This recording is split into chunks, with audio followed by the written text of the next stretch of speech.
రమగారు నమస్తే. నమస్తే జయ. రమగారు మనం నోవెల్స్ చేస్తూ ఉన్నాం. మంచి మంచి నోవెల్స్ చెప్తూ ఉన్నారు. ఈరోజు ఏం చెప్తారు? మాలతి చంద్ర గారిది ఇంకో నావెల్ చెప్తాం. ఓకే.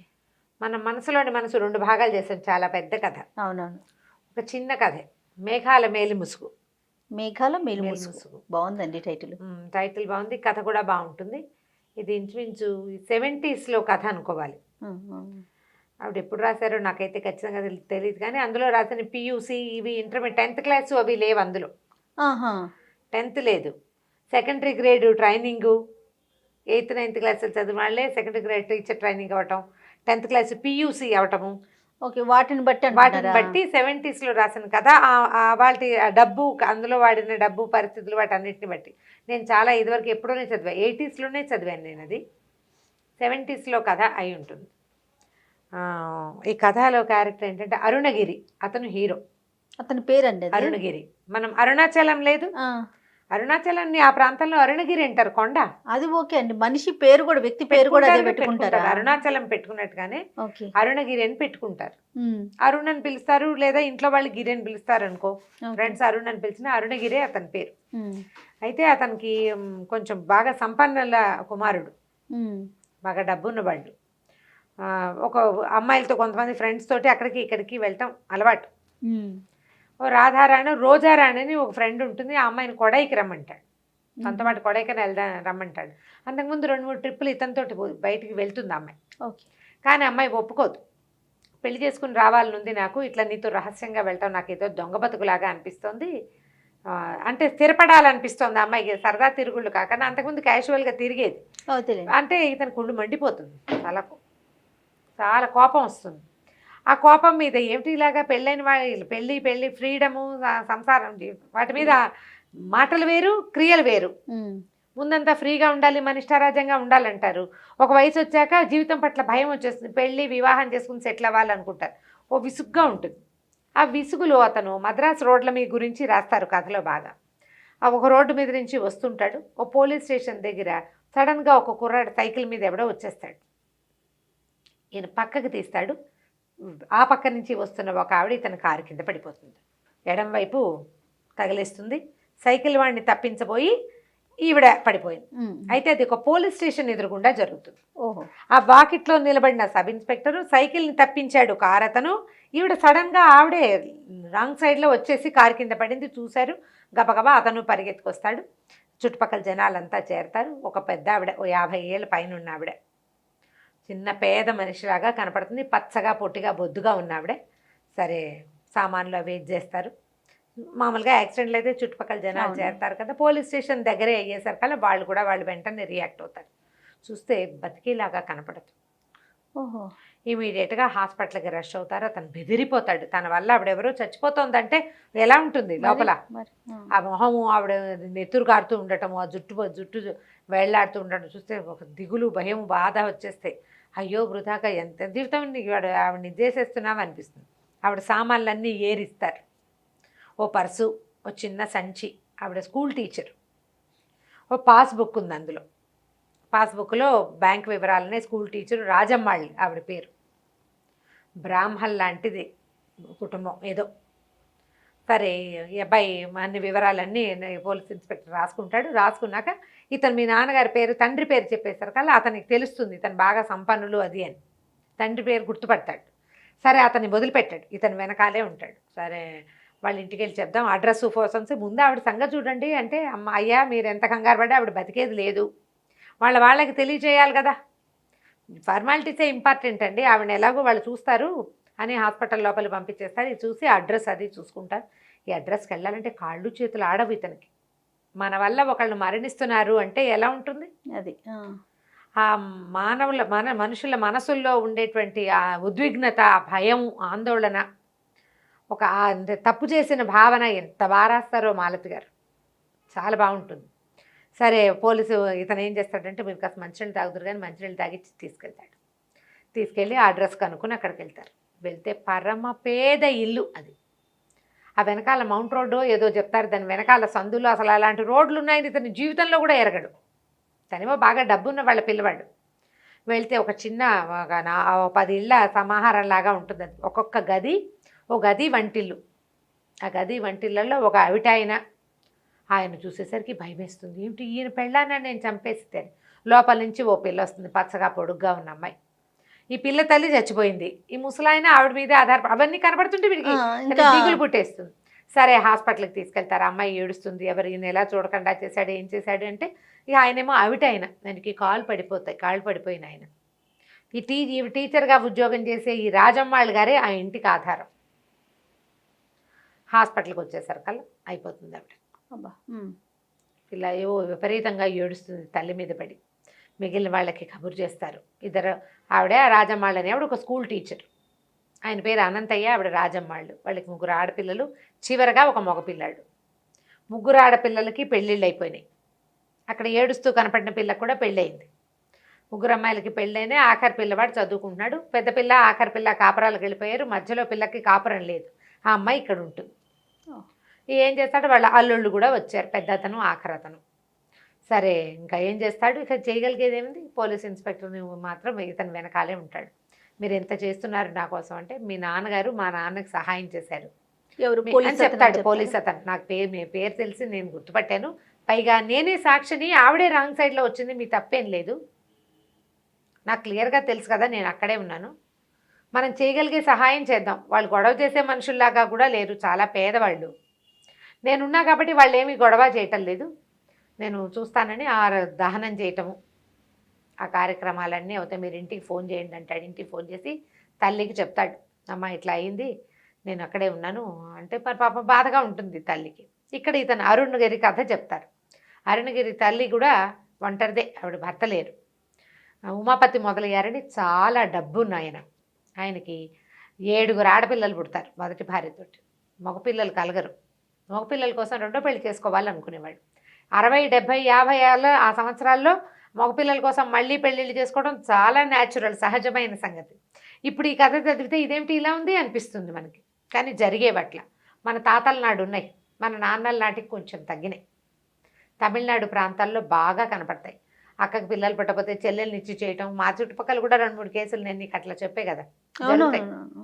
అయితే ఆయనకి 7 ఆడపిల్లల తర్వాత ఆయన వాళ్ళకి తెలిసిన కుటుంబంలో 8 మంది పిల్లల్లో ఒక మధ్య పిల్ల నచ్చుతుంది ఆయనకి, 16 ఏళ్ల పిల్ల. ఆ పిల్లని చేసుకుంటాడు కొడుకు కోసం. భార్య ఒప్పుకుంటుంది, కానీ ఆ సవితని చూస్తే మంటగా ఉంటుంది, సన్నగా పొడుగ్గా చక్కగా అందంగా ఉన్న అమ్మాయిని చూస్తే మండిపోదు. పెళ్ళిడికి వచ్చిన పిల్లలు ఉన్నారు ఆయనకి, 7 ఆడపిల్లలంటే మామూలు సంగతే. ఈ 15, 16 ఏళ్ల పిల్లలు లేకుండానే 7 ఉండరు కదా. ఆఖరి పిల్లకి 7 అయినా పెద్ద పిల్లకి 15 ఏళ్ళు కనీసం. అక్కడి నుంచి ఈ అమ్మాయికి మొదట భార్యని బాగా రక్షిస్తాడు ఆయన. ఈవిడికి పిల్లలు కలగరు. 5-6 సంవత్సరాలకి ఈ కడుపుతో ఉన్నాక 3-4 నెలలు వచ్చాక సడన్గా గుండెపోటు వచ్చి చనిపోతాడు. ఆయనకి మొదట 2 ఏళ్ళు చిన్న భార్య అంటే కొత్తగా, అంత యంగ్ పిల్ల కదా, వాళ్ళు కూడా ఇంత పెద్దవాడికి 7 పిల్లలు ఉన్నారు కదా, అలా ఆలోచించకుండా చేసేస్తారు. ఆ పెద్ద ఆవిడేమో ఈ వచ్చిన పిల్లల్ని దగ్గర చేసుకోదు, తిట్టిపోసి పోట్లాడి ఎప్పుడు ఏదో ఒకటి అని. సౌతులిద్దరికీ స్నేహం లేదు, ఉండగలిగే అవకాశాలు ఉన్నాయి, ఉండలేదు వాళ్ళు. ఈ అమ్మాయికి 3-4 నెలలు వచ్చాక ఆయన కాస్త చనిపోతాడు. ఇంకేముంది, ఆస్తంతా మళ్ళీ ఆవిడ పరమే అయిపోతుంది అనుకున్నారు. ఈ పిల్లని ఏం చేస్తారో అని భయపడ్డారు. కానీ ఆ ఉమాపతి మొదలయ్యారు గారు చాలా ప్లాన్డ్గా రెండో భార్యకి నెల తప్పంగానే విల్లు రాసేస్తాడు. మరి ఆ మృత్యువే తెలియజేస్తుందో ఆయనకి. దాంట్లో వివరాలు ఏంటంటే, ఒకవేళ భార్య కనుక రెండో భార్యకి కూతురు పుడితే ఆస్తి సమానంగా 8 మంది ఆడపిల్లలు 2 భార్యల మధ్య పంచాలని, 8 మంది ఆడపిల్లలకి పంచడం. మగపిల్లాడు కనుక పుడితే ఈ ఆస్తి ఎక్కువ భాగం అబ్బాయికి చెందేలాగా రాసేస్తాడు ఆయన. ఆ కాగితం ప్రకారం ఇది కరెక్ట్గా సెట్ అవుతుంది. అయితే వాళ్ళు ఈ లోపల అంతకుముందు సావిత్రమ్మ గారు అమ్మ నాన్న ఎవరు పెద్దగా రారు, డబ్బున్న వాళ్ళు కదా వీళ్ళు. కానీ ఇప్పుడు పిల్ల ఒంటరిది, 4 నెలల ప్రెగ్నెన్సీ, వాళ్ళు వచ్చేస్తారు పిల్లని చూసుకోవటానికి. పురుడు కూడా మా డాక్టరే పోయాలంటే మా డాక్టరే పోయాలని కొట్టుకుంటారు. చివరికి 2 డాక్టర్ల పర్యవేక్షణలో ఈవిడికి కుమారుడు పుడతాడు తండ్రి చనిపోయిన తర్వాత. ఆ పిల్లాడే అరుణగిరి. ఆవిడ ఆ పిల్లాడి ముందు నుంచి కొంచెం అనారోగ్యం, వాడు ఎక్కడికి పంపించకుండా సవితి పిల్లలు ఏం చేస్తారో అన్న భయంతో చాలా జాగ్రత్తగా పెంచుకుంటుంది. కొంచెం పెద్ద ఇల్లు వాకిలి, భర్తని తెలివిగా చేశాడు కదా, దాంతో ఈవిడ తను స్వయంగా స్వతంత్రంగా చదువుకోవటం, 4 విషయాలు తెలుసుకోవటం, సొంతంగా ఆయనకు మంచి చాలా పెద్ద పెద్ద వ్యాపారాలు, ఫౌండరీలు అవి ఇవి ఉంటాయి, కలప వ్యాపారం, అవన్నీ తను స్వయంగా చూసుకోవటం నేర్చుకుంటుంది. పిల్లాన్ని చక్కగా చదివిస్తుంది. ఎంకామో ఏదో చదువుతాడు అతను, చక్కగా పాస్ అవుతాడు. చదువు అయిన తర్వాత కొంచెం కులాసాగా తిరుగుతూ ఉంటాడు. సరే అయితే అప్పుడు మన భర్తకి కులాసా తిరుగుళ్ళు ఉన్నాయి, మగపిల్లల్ని ఇంతేనని ఆవిడ ఊరుకుంటుంది. స్వతహాగా మనిషి మంచివాడు. సరే ఈ కథ అంతా ఒక చెప్పబడుతుంది అనమాట అరుణగిరి సంగతి. తల్లి అతను సవితక్కయ్యలు వాళ్ళతో వీళ్ళకి సంబంధం లేదు, ఎవరి ఆస్తి వాళ్ళదే. అప్పుడప్పుడు వస్తుపోతూ ఉంటారు అంతే. ఓ 3 మేనమావులు ఉంటారు, వాళ్ళకి ఆడపిల్లలు ఉంటారు, ఓ పిల్లని చేసుకోమంటారు. సవితక్కయ్యల్లో పిల్లలు కూడా ఓ పిల్లని చేసుకోండి అని అడుగుతుంటారు, ఆస్తి పోకుండా అలా చేసుకుంటుంటారు కుటుంబాల్లో. సరే ఈ రాత్రి సాయంకాలం ఆవిడకి అంతిమ సంస్కారం చేసేస్తారు. రాత్రి దుఃఖంగా ఇంటికి వస్తాడు. అక్కడ ఏమి ఏడావిడ బికమొహం వేసుకుని ఉంటాడు. తల్లిని చూసేసరికల్లా నా వల్ల వాళ్ళకి ఇవన్నీ పోయినాయమ్మా, చిన్న పిల్లాడు అసలు ఆయన అవిటైనా పాపం ఆవిడ టీచరు, ఆవిడదేటి ఆధారం, చాలా దుఃఖపడతాడు. మర్నాడు యథావిధిగా వెళ్తాడు. ఖర్చులు కొంచెం అని డబ్బులు ఇస్తాడు. ఆ విశాలకి అమ్మాయికి తీసుకోవటం ఇష్టం ఉండదు. రెండో అమ్మాయికి పెళ్ళైంది కానీ కాపురానికి వెళ్ళాల. ఆ పిల్ల వీళ్ళకి ఆసరా. ఈయనకి ఏంటంటే ఆయన ఒక స్కూల్ టీచరు, ఆయన ఒక ఏమంటారు కెమికల్ దాంట్లోనే ఎక్కడో పనిచేసేవాడు, చిన్న ఉద్యోగం. భార్య, 4 పిల్లలు. ఆఖరి పిల్లవాడు పుట్టాక సడన్గా ఆయనకి పెద్ద జ్వరం వచ్చి క్రమంగా పెరాలసిస్లోకి దించేసి కాళ్ళు పడిపోయినాయి. ఈ పిల్లల్ని ఎట్లా చేసుకొస్తారు? అందుకని ఆవిడ ఏం చేసింది, 8th క్లాస్ ఏదో వానాకాలపు చదువు ఆవిడికి. అయితే సెకండరీ గ్రేడ్ ట్రైనింగ్ అయ్యి స్కూల్లో టీచర్గా చేరుతుంది. పెద్ద పిల్లకి పెళ్లి చేసేస్తారు. పెద్ద పిల్లని కాపురాన్ని పంపిస్తే మొదట పెద్ద పిల్ల చూసేది, క్రమంగా 2వ పిల్ల 3వ పిల్ల ఇల్లు వాకిలి చూసుకునేవాళ్ళు. మరి ఆవిడ ఉద్యోగానికి వెళ్ళాలి కదా, వాళ్ళకి ఆసరా అయ్యేది. భర్తకు అప్పుడు ఏమి పెన్షన్లు ఉండే ఉద్యోగాలు కాదు, చిన్న సాధారణమైన చిన్న కుటుంబం. పెద్ద అమ్మాయి, 2వ అమ్మాయికి 3వ అమ్మాయి కూడా సంబంధాలు వస్తే పెళ్లి చేస్తారు. 2వ అమ్మాయికి ఏమో పిచ్చివాడు అబ్బాయి, అంటే మేధకుడు, బ్రెయిన్ ఎదిగిన పిల్లవాడు కాదు. వాళ్ళేమో కాపురానికి పంపించమంటారు. పిల్లాడు వెర్రిగా ఉన్నాడు, ఏదో తేడాగా ఉన్నాడని తెలుసుకుని నేను ససేమిరా కాపురానికి వెళ్ళినట్టు. ఈ పెద్ద అమ్మాయికి వెంటనే వరుసగా 3 పిల్లలు పుట్టేస్తారు. ఈ 3వ పిల్ల పుట్టాక ఆ అమ్మాయికి టీబీ బయటపడుతుంది. పెద్ద అమ్మాయికి ఆ అల్లుడు కొంచెం ఒక రకమైన త్రాష్టపు మనస్తత్వం ఉన్నవాడు. వాళ్ళంతా దీని వైద్యం ఖర్చు అంతా అత్తగారితో ఎత్తించాలని చూస్తాడు. ఆవిడకి వచ్చే 100 రూపాయల జీతంతో 80 రూపాయల జీతం అని రాస్తారు. ఈ తోడు ఎవరైనా ఉండాలి. శానిటోరియంలో చేరితే శానిటోరియం వెళ్తే తిరిగి రారు, ఆ భయాలు ఉన్నాయి అప్పట్లో. తిరిగి రారన్న భయం, రారని కాదు రారేమోనన్న భయం. ఆ భయంతో ఆవిడ వద్దు నేనే డబ్బులు ఇస్తానని చెప్తుంది. అంతకుముందు కొద్ది రోజులు కూతుర్ని పంపిస్తుంది, కానీ చిన్నపిల్లని ఆయన 2వ అమ్మాయికి లైన్ వేసే ప్రయత్నంలో ఉంటాడు. పెద్ద అమ్మాయికి జబ్బు కదా, 2వ పిల్లని లైన్లో పెట్టుకుందామని. ఈవిడేమో పెళ్లి చేసేసింది. పెళ్ళైపోయిన పిల్లని ఏం చేస్తాడు అతను? అయినా ఏదైనా వాడేద్దామని చూస్తూ ఉంటాడు. ఈవిడేమంటుందంటే ఆ శానిటోరియంకి వద్దు, నా మాట విను, 200 తెచ్చిస్తాను, 200 ఇస్తా, పిల్లకి వైద్యం చేయొచ్చు. 200 అంటే చాలా, ఇప్పటికి 25,000 50,000తో సమానం. ఆవిడ 200 తీసుకోవడానికే బ్యాంకుకి వెళ్ళి డబ్బులు డ్రా చేసుకుని కారు కింద పడింది. ఆ 200 ఉన్నాయి అందులో. ఆ డబ్బు అన్నీ ఈ అమ్మాయికి అప్పచెప్తారు. ఆయన డబ్బిస్తే ఈ అమ్మాయి ఏడ్చి తోకాలు పెడుతుంది. సీసాల వద్దు, అమ్మ చావు మీద డబ్బులు తీసుకోవడం ఏంటి, మనకి చేతనైంత చేస్తామంటే మిగిలిన వాళ్ళంతా సపోర్ట్ చేస్తారు అతన్ని. 500 ఇస్తాడు.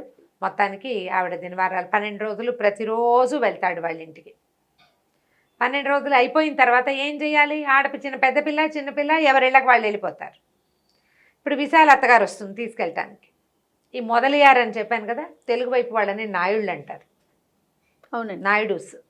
అయితే ఆవిడ అత్తగారు వచ్చి ఈ పిల్లని మా ఇంటికి పంపించాల్సిందే, అసలు పిండం పెడతారు. మామూలుగా పెద్దవాళ్ళకి పెడతారు కదా, చనిపోయిన తర్వాత కాకులు ముట్టుకోకపోతే నమస్కారాలు చేస్తారు. అరుణగిరికి నువ్వు చెప్తారు, నువ్వు ఈ సంసారాన్ని చూసుకుంటానని దండం పెట్టు, నీ వల్ల ఆవిడ చనిపోయిందంటే దండం పెడతాడు. కాకులు రావు. ఈ విషయాలు మాత్రం నాన్నని తమ్ముడిని వదిలిపెట్టి వెళ్ళను అని దండం పెట్టేసరికల్లా కాకి వస్తుంది. దాంతో ఆవిడ వాళ్ళ అత్తగారు పోట్లాడుతుంది, మా పిల్లాడికి పిచ్చేం కాదు, పెళ్ళం రాక పిచ్చివాడైపోయాడు, నువ్వు ఇట్లా కాపురం వదిలేస్తే ఎట్లా అంటే అమ్మాయిని ససేమిరా అబ్బాయితో నేను కాపురం చేయను, మీ ఇంటికి నేను రానని ఇస్తుంది. ఆ 12వ రోజు భోజనాలు అప్పుడే. దాంతో ఆవిడ నానా యాగి చేసి అసలు మంచిది కాదు, అసలు రాజమ్మ గారే మంచిది కాదు, ఈ పిల్ల మంచిది కాదు, వాళ్ళ బావతో తిరిగేది, ఇప్పుడు కొత్తగా వచ్చిన నాయుడు అబ్బాయితో కూడా తిరుగుతూ ఇలా పిచ్చి బాగుళ్ళు బాగా అరిచర్చి కేకలు పెడుతుంది. పొద్దున్న వాళ్ళందరికీ తెలుసు విశాల్ ఎవరితోటి మాట్లాడితే ఆ పిల్ల తను జోలేదో తన ఇదేదో చుట్టుపక్కల వాళ్ళకి తెలుసు. కానీ ఏం చేస్తారు? ఆవిడ కాస్త అరిచి ఎట్లా రావో చూస్తాను, నీ సంగతి నేను కోర్టులో కేసేస్తాను, కాపురానికి రప్పించే తీరుతానని వెళ్ళిపోతుంది. వెళ్ళాక ఈయన ఏం చేస్తాడు, ఈ అబ్బాయి ఈ దినవారాలు అయిపోయాక మీకు ఏదైనా చూస్తాను నేనని చెప్పి అడుగుతాడు. ఆ అమ్మాయి మొదటి రోజున తల్లిని చూడ్డానికి వెళ్ళినప్పుడు తప్ప మళ్ళీ అతనితోటి మాట్లాడదు. మిగిలిన వాళ్ళందరూ ఇతనితో మాట్లాడుతూ ఉంటారు. చుట్టుపక్కల వాళ్ళు కూడా పలకరిస్తారు ఏం బాబు అని. తలకాయ కూడా తిప్పి చూడదు. ఆ అమ్మాయి తన ఉనికిని పట్టించుకోనట్టుగా ఉంటే ఇతనికి ఆ అమ్మాయే కావాలనిపించడం మొదలు పెడుతుంది. సహజంగా జరుగుతుంది. మనల్ని పట్టించుకోకుండా ఉంటే వాళ్ళ మీద మనకు ఆసక్తి ఎక్కువగా ఉంటుంది. సరే వీళ్ళకి ఏదైనా సహాయం చేయాలని అడుగుతాడు. మీ అల్లుడు పెద్దల్లుడు రామారావు మిమ్మల్ని రమ్మంటున్నాడంటే మేము వెళ్ళను ఆయన, ఇక్కడే ఉంటాం, ఏదో ఉన్న మటుకు చూస్తామంటే అతను ఏమన్నాడు, మీ అమ్మాయిని చదివిస్తాను, స్కూల్ ఫైనల్ ముందు అది కట్టేయమనండి. ఈ విషయాలకి చదువుకోవాలని ఉంది. పాపం అంతకుముందే కాపురం చెడగొట్టుకుని ఉంది కదా, వాళ్ళ అమ్మని అడుగుతుంది చదువుకుంటాను, చదువుకుంటే అప్పుడు మన ఇద్దరం కలిసి సాయం ఇంటిని ఇది చేసుకోవచ్చు, కాంతమ్మ బావ దగ్గరికి నేను వెళ్ళను, అక్కయ్య పెద్దక్కయ్య దగ్గరికి అని చెప్తుంది. ఈ చదివిస్తానని అనేసరికల్లా అమ్మాయి అనుకుని తయారైపోతుంది. స్కూల్ ఫైనల్ పరీక్షకి తయారవ్వాలి. ఏదో ఒక ట్యూటోరియల్ కాలేజీలో చేర్పిస్తాడు. ఖర్చులు కొంచెం తేపా 100 చొప్పున ఇస్తాడు. వీళ్ళు చిన్నగా బతకడానికి అలవాటు పడ్డవాళ్ళు. ఓ 50 రూపాయలు 30 రూపాయలు ఉంటే చాలు వాళ్ళకి బతికేయగలరు. అప్పటి జీవితాలు అవి. ఈ బిల్డింగ్లో ఉన్న వాళ్ళంతా అరుణగిరికి అది చెప్పు ఇది చెప్పు అని విశాలని అడగటం మొదలెడతారు. అతనికి బాగా డబ్బు ఉందని, మంచి పేరు ప్రఖ్యాతులు ఉన్నాయి, అంటే ఏదైనా చేయగలడు అనే విషయం ఎలా తెలుస్తుందంటే ఆ బిల్డింగ్లో ఉన్న ఒక పేద కుటుంబం, అతనికి ఉద్యోగం పోతుంది, వాళ్ళిద్దరు కొట్టుకుంటూ ఉంటారు. అతను కొడతాడు పెళ్ళాన్ని. సరిగ్గా ఆ టైంకి వస్తాడు అరుణగిరి. అదేంటి బార్బేరియస్గా పెళ్ళాన్ని కొడుతున్నాడంటే ఏం చేస్తారు, ఎవరైనా తప్పదు, మీరున్నారు కాబట్టి నేను ఆగాను, లేకపోతే మా అత్తగారు కూడా నన్ను ఇలాగే కొట్టుకుంటూ తీసుకెళ్ళలేదంటే కంగారు పడతాడు. వద్దొద్దు అలాంటి జీవితాలు కాదు, ముందు అతనికి పంపించు, నేను ఉద్యోగం వేయిస్తాను. దాంతో చుట్టుపక్కల వాళ్ళకి తెలుసు ఇతను మర్యాదస్తుడు, తను మంచివాడు, ఈ అమ్మాయి కొంచెం బుద్ధిమంతురాలు, వీళ్ళ మీద వాళ్ళకి ఎవ్వరికి ఏం అనుమానాలు రావు. పైగా అదేంటి 10 ఇళ్ళు కలిసి ఉన్న ఒక సావిడి, అక్కడ ఏం జరుగుతాయి జనానికి తెలుస్తూనే ఉంటుంది. అతను ఆవిడని చంపేశానన్న గిల్టీ ఫీలింగ్ తోటే వీళ్ళ ఇంటికి తిరుగుతున్నాడు అనే విషయం తెలుస్తుంది.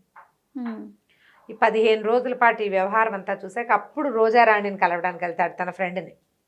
ఆ అమ్మాయికి తెలుస్తుంది ఇతనిలో ఏదో చేంజ్ వచ్చేసిందని. 15 డేస్ పాటు ఒక పేద కుటుంబానికి ఆసరాగా నిలబడేసరికి తను ఇంతవరకు ఏదో కులాసా జీవితం అనుకుంటున్నాడు. అసలు జీవితం ఇది కదా, జీవితం కోసం కష్టపడటం అంటే ఏమిటో తెలుస్తుంది. ఈ విషయాలని చదివించడానికి పెట్టుకుంటాడు. ట్యూటోరియల్లో చేర్పిస్తాడు. వెళ్తూ వస్తూ ఉంటాడు వాళ్ళ ఇంటికి. గుంటూరు వెళ్ళి పరీక్ష రాసి వస్తుంది. గుంటూరు వెళ్ళాలి, అప్పట్లో పద్ధతి అనుకుంటుంది. సరే గుంటూరు తను కూడా వస్తాడు. వాళ్ళ అమ్మకి కొంచెం ఏమిటి ఎంతసేపు విశాల అంటున్నాడు అని అనిపిస్తుంది. కానీ ఆవిడ గట్టిగా ఏం అనలేదు, గట్టిగా అనలేకపోతుంది, ఒకడే కొడుకు. సరే క్రమంగా ఈ విశాల కూడా ఇతనికి పట్ల ఒక భక్తి ఆరాధన మొదలవుతాయి. వాళ్ళ బావకి ఈ విశాలు చేయి జారిపోతుందని దిగులుగా ఉంటుంది. స్లోగా ఆ అమ్మాయి గొంగళి పురుగు స్టేజ్ నుంచి సీతాకోక చిలుక స్టేజ్కి ఎలా వచ్చిందో చూపిస్తారు. మెల్లిగా అక్కడి నుంచి PUCలో చేరమంటాడు. కాలేజీలో చేరు, నువ్వు ట్రైనింగ్లో చేరు. ముందు ఈ 10th క్లాస్ స్కూల్ ఫైనల్ అవ్వగానే టీచర్ ట్రైనింగ్ ఒకటి ఉంటుంది. మా ఇంటి దగ్గర ఉన్న కాలేజీలో చేరు, అక్కడికి రాకపోక అంటే ఈ లోపల ఏమవుతుంది, అత్తగారు వాళ్ళు అడ్వకేట్ నోటీస్ ఇస్తారు అమ్మాయికి. నోటీస్ ఇచ్చేసరికి బయటికి తీసుకెళ్తాడు అమ్మాయిని. నీకు ఇప్పుడు రకరకాల మాటలు వస్తాయి, పోలీస్ కేసు, ఈ కోర్టు కేసు అంటే ఎన్నో పుడతాయి. మీ బావ ఒకడు ఆల్రెడీ ఉన్నాడు, ఇప్పుడు నా పేరు కూడా జోడిస్తాడు, నేను రోజు వస్తున్నాను కాబట్టి నువ్వు గట్టిగా నిలబడతానంటేనే ఈ కేసు వేయిద్దాం, మా లాయర్తో మాట్లాడిస్తానంటే వద్దు మీకు చెడ్డ పేరు వస్తుందేమో అంటుంది. అప్పుడు అతనికి తెలుస్తుంది ఈ అమ్మాయికి తను ఇంపార్టెంట్ అనే విషయం బాగా క్లియర్గా అర్థమవుతుంది. కాదు లాయర్ దగ్గరికి వెళ్దామంటే లాయర్కి కొంచెం చిరాగ్గా ఉంటుంది. మామూలుగా ఆయన నచ్చదు, వాళ్ళ ఫ్యామిలీ లాయర్. వాళ్ళు ఎవరో కుటుంబం వాళ్ళకి యాక్సిడెంట్లు అయింది, ఇతని వల్ల ఏదో డబ్బు ఇచ్చాడు, బాగానే ఉంది, ఆ పిల్లని అంటించుకుంటున్నాడు. ఈ పిల్ల ఎలా ఉంటుందని పిల్లని చూస్తే పచ్చగా సన్నగా నిరాభరణంగా సింపుల్గా సూటిగా ప్రశ్నకు సమాధానం చెప్పి అమ్మాయిని చూస్తే ఆయన కొంచెం గుడ్ ఇంప్రెషన్ కలుగుతుంది. సరే నేను రాసి పడేస్తానని ఆయన ఆ కేసు తను తీసుకుంటాడు. ఒక 6 నెలల్లో కేసు అయిపోతుంది కూడా. సరే వీళ్ళ బావేమో ట్రైనింగ్లో చేరమంటారు. బావకి అవకాశం లేకుండా చేస్తాడు ఇతను. మీ ఇష్టం, మరి మీ పేరు వస్తుంది, కోర్టు కేసు వస్తుంది కదా అనేసరికల్లా ఇంకేం చేస్తాడు, వెనక్కి తగ్గుతాడు. కానీ ఏం చేస్తాడు, వాళ్ళ ఇంటికి వెళ్ళి సావిత్రమ్మ గారికి చెప్తాడు, ఓహో మీ అబ్బాయి మా మరదల్ని పెళ్లి చేసుకునేలాగా ఉన్నాడు, విడాకులు కూడా ఇప్పిస్తున్నాడు అంటే ఆవిడ ఇట్లా ఎన్నో పడి ఉంది. 21-22 ఏళ్ల వయసులోనే భర్త పోతే ఆవిడెన్ని చూసిందో జీవితంలో. కేకలేస్తుంది, మీకు 2 ఆడపిల్లలు ఉన్నారు, రేపొద్దున మీ పిల్లని ఇలాంటి మాట అంటే మీరు సహించగలరా? తప్పు, అట్లా అనబోకండి, 100 రూపాయలు మీ పిల్లలకి ఏమైనా కొనిపెట్టండి, ఏమైనా ఇబ్బంది వస్తే మేము చూసుకుంటాం, మీరు వెళ్ళండి అంట. కానీ ఆవిడకి లోపల ఒక దుడుకుంటుంది. తమ్ముడు కూతురుని తెప్పిస్తుంది, దాంతో ఏమీ నడవదు. అదొట్టి అన్నిటికీ బోరు, ఏదో పాప్ మ్యూజిక్ అవే మాట్లాడుతూ ఉంటుంది. ఈ అరుణ్ గిరి ఏంటంటే తరచుగా విశాల దగ్గరికి వెళ్ళటం అలవాటైపోతారు వాళ్ళిద్దరు ఒకళ్ళకొకళ్ళు. అతను రాకపోతే అమ్మాయి వెయిట్ చేస్తుంది. అతను అక్కడికి వెళ్ళాలని అనుకుంటాడు. ఇది వరకు లాగా కొడ వెళ్దాం, అక్కడికి వెళ్దాం, గిండి రేస్ కోర్స్కి వెళ్దాం, డబ్బులు విసిరేసి పాడి చేసేద్దాం, ఆడేసుకుందాం, ఆ ధోరణి పోతుంది. ఎంతసేపు విశాలతోటే అతని మనసు ఉంటూ ఉంటుంది అనమాట. కాలేజీలో చేర్పిస్తాడు, కాలేజీ దగ్గరికి వెళ్ళటం వెళ్తాడు. క్యూఎంసీ, అది మంచి కాలేజ్, చాలా పెద్దది అనుకుంటా. క్యూఎంసీ అని వస్తుంది, క్యూ కాదనుకుంటా, పేరు గుర్తురావట్లే నాకు. సిఎంసీ లాంటిది కూడా అయ్యి ఉండొచ్చు బహుశా. ఏదో మంచి కాలేజ్, సంపన్నుల కాలేజ్ అంటే కాదని ఆ కాలేజీలో చేర్పిస్తాడు. ఆ విశాల్ చదువుకుంటుందని చెప్తాడు తల్లికి. బాగానే ఉంది సహాయం చేసే వరకు. అది ఎటు తిరుగుతుందో అని భయం తల్లికి. కాకపోతే ఆ అమ్మాయి ససేమిరా ఇతనితో పెళ్లి ఒప్పుకోదు. చెప్తాడు నాకు వేరే ఆలోచనలు ఉన్నాయి అని చెప్తాడు. నేను ఉంటా కదా, నేను ఎక్కడికి వెళ్తాను, నేను నిన్ను రోజారాణిని పిలిచినట్టుగా కొడై వెళ్దామని, బెంగళూరు వెళ్దామని పిలవలేని అంటాడు. ఎందుకు పిలవవు, నువ్వు పిలువు, నేను కావాలంటే వస్తా. నువ్వు రోజారాణిని పెళ్లి చేసుకో, మీ అమ్మ సంతోషపడుతుంది, పాపం ఆవిడ జీవితం చిన్నతనం నుంచి కష్టాలు పడుతుంది అంటుంది. పెళ్లి చేసుకోమని ఎంకరేజ్ చేస్తుంది, తనని కాదు. ఓసారి పెళ్ళైపోయింది, నాకు మళ్ళీ పెళ్ళేమిటి అనుకుంటుంది. అతను ఏమంటాడు, నువ్వు తప్పిస్తే నాకు ఇంకో జీవితం వద్దు, నేను నిన్ను తప్పిస్తే ఇంకెవరిని ఊహించుకోలేను, ఆసక్తి లేదు నాకు నువ్వే కావాలంటాడు. ఆ అమ్మాయి ఒప్పుకోద్దు దానికి. మేమ సంతోషపడుతుంది, పెళ్లి చేసుకో, పాపం ఎంతకాలం ఒంటరి జీవితం అనుభవిస్తుంది మేమ అని చెప్తుంది. నీ మంచి కోసమే నేను కాదంటున్నాను పెళ్ళి అని చెప్తుంది. అందరూ ఏమంటారు, నేను ఇంత సంపన్నుడివి, దారిపోయే పిల్లని, పెళ్ళైపోయిన విడాకుల పిల్లని చేసుకుంటావా, పరువు తక్కువ కాదా నీకు అంటుంది. నీ పరువు పోతుంది, నేను ఉంటాగా, నేను ఎక్కడికి వెళ్తా, నేను నీతోటే ఉంటాను, పెళ్ళొద్దు, నేను నిన్ను పిలవలేనంటాడు. పిలువు, నేను వస్తాను కావాలంటే, నువ్వు ఏది చేయమంటే అది చేస్తా, పెళ్ళి మాత్రం వద్దు. అతని పరువు పోతుంది అనుకుంటుంది. ఆ రోజుల ఆలోచన అనమాట. నీ వల్ల నా జీవితం ఇంత బాగుంది, నాకు నాగరికత తెలిసింది, అన్నీ దానికి తెలిసినాయి, ప్రతి చోటకి తీసుకెళ్తాడు. అంతకుముందు గుంటూరు వెళ్ళేటప్పుడు ఏమైనా కొనిపెడతానంటే ఒక్క పెన్ను కొనిపెట్టమని అడుగుతుంది. టాయిలెట్ సామాన్లు అక్కర్లేదా నీకు, ఊరు వెళ్ళటానికంటాడు. ఏమొద్దు, పెట్టే జమకాన ఉన్నాయి అంతే చాలు నాకంట. పెన్ను ఒకటే కావాలి పరీక్ష రాయడానికి, ఫౌంటైన్ పెన్ తీసిస్తాడు జేబులో నుంచి. ఖరీదైన పెన్ను వద్దు, మా రాజు రాసుకునే మామూలు పెన్ను చాలు నాకంటూ. ఏం పర్వాలేదని పెన్ను ఇస్తాడు. అతను ఏదైనా ఇస్తే బిడియంగా ఉండేది మొదట్లో, ఇప్పుడేం లేదు, చాలా స్వతంత్రంగా కొనిపించుకుంటుంది కావాల్సినవి, కానీ పెళ్లి మాత్రం లేదు. ఇతను ఏం చేస్తాడు, 15 రోజులు ఎక్కడికో ట్రిప్కి వెళ్తానంటాడు. ఆ అమ్మాయిని తీసుకెళ్తున్నాడు అనుకుంటుంది తల్లి. లేదు, విశాల నేను ఒకనే వెళ్తున్నానని చెప్తాడు. ఆవిడ ఆశ్చర్యపోతుంది. ఆ పిల్ల ఇతనితో వెళ్ళేది కాదు. అంతకుముందు చాలామంది ఆడపిల్లలు ఈ అబ్బాయితో తిరిగేవాళ్ళు. ఆవిడకి తెలుసు తల్లికి, ఆవిడేమో అడ్డు చెప్పేది కాదు అతను సరదాకి. 15 రోజుల బెంగ పెట్టేసుకుంటుంది విశాల కూడా. తల్లి బెంగ పెట్టుకుంటుంది, ఈ అమ్మాయి బెంగ పెట్టుకుంటుంది. తిరిగి వచ్చాక తల్లికి జ్వరం వస్తుంది, ఒంట్లో బాగుండదు. వారం రోజుల పాటు అమ్మాయి పేరెత్తకుండా తల్లి పక్కనే ఉండి ఆవిడకి పచ్చం పెట్టి ఆవిడ నార్మల్ అయ్యేదాకా పక్క నుంచి కదలదు. పెళ్లి చేసుకోమంటుంది. నేను కూడా అంతేనమ్మా, చేసుకోవాలని అనుకుంటున్నా, విశాల తప్ప ఇంకోళ్ళని నేను పెళ్లి చేసుకోలేను. విశాల ఒప్పుకోదు, చేసుకోమంటుంది వాళ్ళమ్మ. విశాల ఒప్పుకోదమ్మా అని చెప్తాడు. ఈ అబ్బాయి 15 రోజులు ఊరు వెళ్ళినప్పుడు ఈ కాలేజీలో ఏదో ఫంక్షన్లు అవుతాయి. ఈవిడ లాయర్ గారిని కలిసి, ఏమిటండి ఈ స్నేహాలు అవి ఎలా అంటే, అమ్మాయి మంచిదేనమ్మా, అమ్మాయి తప్పేం లేదు, కాపురం ఉన్న పిల్ల కాదు, పిచ్చి అబ్బాయికి ఇచ్చి పెళ్లి చేశారు, అసలు ఆ పిల్ల వాళ్ళ ఇంటి గడప కూడా తొక్కల, పెళ్లిలోనే బయటపడింది, కేసు కూడా అయిపోతుంది 6 నెలల్లో, పిల్ల చక్కగా నిదానంగా ఉంటుంది, అందమైన పిల్ల అని చెప్తాడు. ఓసారి చూస్తానంటే, మా అమ్మాయి క్లాస్మేట్సే, మీరు రండి అని కాలేజ్ ఫంక్షన్ తీసుకెళ్ళి విశాలని చూపిస్తాడు. మామూలు సిల్క్ చీర కట్టుకుని సాదాగా, ఏమీ హడావిడి లేకుండా ప్రశాంతంగా ఉన్న అమ్మాయిని చూస్తే ఆవిడకి ఇష్టంగానే ఉంటుంది. కానీ ధైర్యం కాదు, మన కులం కాదు, పెళ్ళైపోయిన పిల్ల, ఒకసారి పీటలెక్కిన పిల్లతో మళ్ళీ పెళ్ళేమిటి, అప్పటి రోజులు కదా ఆ కాలం. అంటే వాళ్ళు ఆ కాలంలో ఇలాంటి ముందుకు వచ్చిన సంఘటనలు మనకి చాలా అరుదుగా కనపడేవి. చెదురుమదురుగా కాదు, అక్కడక్కడా కాదు, చాలా అరుదు.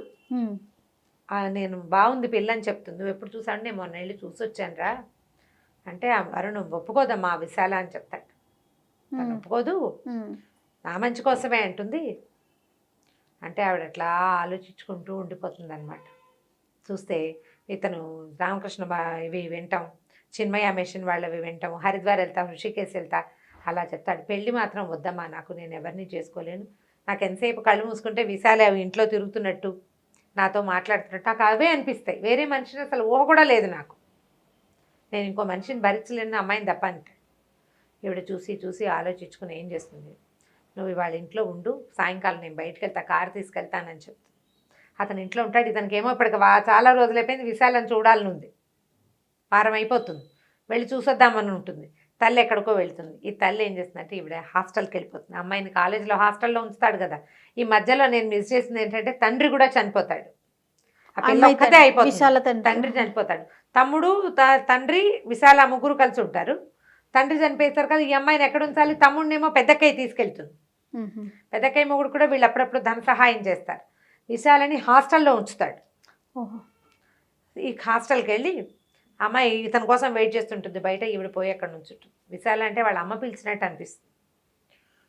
నేను అరుణ్ వాళ్ళ అమ్మనని చెప్తుంది. మీరు ఆ రోజు వచ్చారు కదా అంటే, వచ్చాను, నిన్ను చూద్దామనే వచ్చాను, నువ్వు నాతో వచ్చి మా ఇంటికి అరుణ్ని పెళ్లి చేసుకుందు కానీ అని చెప్తుందట. జీవితంలో ఎన్నో ఆటుపోట్లు తిన్నాను. నా జీవితంలో నాకెవ్వరూ సహాయం దొరకల. నేను కాపురం చేశాను, ఒక 5-6 సంవత్సరాలు వైవాహిక జీవితం, చంటి బిడ్డ. నా కాలం వేరు, ఈ కాలం వేరు. వాడు ఇప్పుడు చిన్మయ మిషన్ వింటున్నాడు, హరిద్వార్ ఋషికేశ్ వెళ్తానంటాడు, విరాగిగా మారిపోతున్నాడు. నువ్వు చూస్తే నువ్వు ఇలాగే ఉంటావు వాడి కోసమే. ఎందుకు ఈ జీవితాలు ఇలా అయిపోవాలి? కాలం మారింది, పద ఇంటికి వెళ్ళిపోదామని వచ్చేస్తుంది అమ్మాయి. తీసుకొచ్చేస్తుంది. ఆవిడ ఒప్పిస్తుంది. అమ్మాయి చాలా భయపడి బాధపడుతుంది, వద్దంటుంది. ఆవిడ ఒప్పుకోదు. నాదే కదా అభ్యంతరం, నాకు కాకపోతే నువ్వెవరికి సమాధానం చెప్పాలి? లోకానికి, ఏ లోకానికి పిచ్చబ్బాయి నుంచి పెళ్లి చేసిన లోకానికి లోకానికి నీకేం సమాధానం చెప్పింది? వాడు కాపురానికి పనికిరాడు మొదటిది. అసలు మామూలుగా మనిషిగా ఒక అమ్మాయి పక్కన ధైర్యంగా నిలబడేందుకు కూడా పనికిరాని వాడికి వివాహం చేసేసారు వాళ్ళు. వాడిని చూసుకోవడానికి ఒక పిల్లని అన్యాయం చేశారు. లోకం వాళ్ళని ఏమైనా అన్నదా? లేదు. ఇప్పుడు నిన్నెందుకంటారు? నిన్ను అనరు అని చెప్పి తీసుకొచ్చేస్తుంది. ఏం చేస్తుంది, ఇంటికి అక్కడి నుంచి ఫోన్ చేయిస్తుంది, అన్ని లైట్లు వేసేయమని. ఇంట్లో లైట్లు వేస్తే సాయంకాలం చీకటి పడేసరికల్లా ఇల్లంతా లైట్లు వేసి ఉంటారు. డ్రైవరు, నాయరు, ఇంకా ఎవరో ఉంటారు పనివాడి, తోటమాలి. ఎందుకురా లైట్లు వేస్తున్నారంటే అమ్మగారు అన్ని లైట్లు వేయమన్నారు. అన్ని లైట్లు వాకిట్లో, బయట వాళ్ళ వాకిట్లో పెద్ద పెద్ద బొండుమల్లెల చెట్లు అవి చెప్తారు దాని గురించి. నైట్ క్వీన్ వాసనలు వస్తాయి. మల్లె చెట్లు, పాదులు అవి చాలా ఎక్కువ ఉంటాయి. ఆ పాదుల మధ్యలో కారు వచ్చి ఆగుతుంది. అందులో నుంచి దిగుతున్న ఆ విశాల వాళ్ళ అమ్మని చూసి ఆశ్చర్యపోతాడు. వాళ్ళ అమ్మలో అంత మార్పు వస్తుందని అనుకోడు అతను. విశాలను తీసుకొచ్చేసాను, మీ ఇద్దరు నాకు దండం పెట్టండి, కొత్త జీవితాన్ని మొదలు పెడుతురు కానీ అని చెప్తాను. ఆ మేఘాలు తొలిగిపోయి సూర్యుడు బయటపడ్డాడనమాట. ఈ మేఘాలు ఏమిటి? సంప్రదాయాలు, ప్రపంచం మీద ఒక రకమైన భయం, సమాజం పట్ల భయాలు. ఇప్పుడు సమాజం ఏ రకంగానూ వీళ్ళకి హెల్ప్ చేయదు. అవును. 3 నెలల గర్భవతికి భర్త చనిపోతే ఆవిడ ఎల్లకాలం ఒంటరిగానే బతికింది కదా. 22 ఏళ్ల పిల్ల, అంతే వయసు. అదే 22-23 సంవత్సరాలు ఉన్న విశాల ఏ సంసారం లేదు, ఏమీ లేదు, ఒంటరి బతికే. ఎవరి ఆసరాతోటి బతుకుతారు? సమాజం ఏ రకంగానూ ఆసరా ఇవ్వదు కదా. ఆ రోజుల్లోనే ఇలాంటి ఒక అత్యద్భుతమైన కథ రాశారు మాలతి గారు. మాలతి చంద్ర గారు అన్ని కథలు కూడా స్త్రీ పవర్, ఒక ప్రత్యేకమైన స్త్రీ శక్తి అనేది ఎంత బాగా ఉంది. ఇప్పుడు మన మనసులోను మనకు అదే కనపడుతుంది. శతాబ్ది సూర్యుడిలోనూ అదే కనిపిస్తుంది. ఇంకొకటి ఉంది, ఆలోచించు, అది చెప్దాం, అది కూడా చాలా బాగుంటుంది. ప్రత్యేకమైన స్త్రీలు, అంతే. ఆడవాళ్ళు కనుక దీనికి నిలబడితే ఖచ్చితంగా చక్కగా సమాజం మారుతుంది. ఇందులో మగవాళ్ళ పాత్ర 50%, మిగిలిన 50% ఆడవాళ్ళది. ఇప్పుడు విశాల ఏ తప్పటడుగులు వేయల, వాళ్ళ అమ్మ సావిత్రమ్మ గారు ఏ తప్పటడుగులు వేయల. ఆవిడ పూనుకుంది. వేసిన అడుగు స్థిరమైన అడుగు వేయటం, అటు ఇటు వేయద్దు, స్థిరంగా అడుగులు వేయటాన్ని చాలా బాగుంటుంది. నావెల్ కనుక దొరికితే చదవచ్చు. మేఘాల మేలు ముసుగు మన ప్రస్తుత కాలపు భాష. జస్ట్ ప్లేసెస్ అవన్నీ మాత్రం పురాతన మద్రాసు ప్రాంతాన్ని, ఓల్డ్ చెన్నై. మిగిలినవన్నీ కూడా మామూలు మన రెగ్యులర్ కథలే. కాకపోతే మనం ఇవాళ రోజున చూస్తున్న సమాజము కొంచెం దీనికి వెనక సమాజంగా మనకు కనపడుతుంది. మన నాన్నల నాటి సమాజంలాగా కనిపిస్తుంది. బాగుంటుంది కదా. బుక్ కొని చదువుకోండి, తక్కువే, 60 రూపాయలు ఉంటుంది, అంతకంటే ఉంటుంది. తప్పకుండా రమ్మగారు. నమస్తే.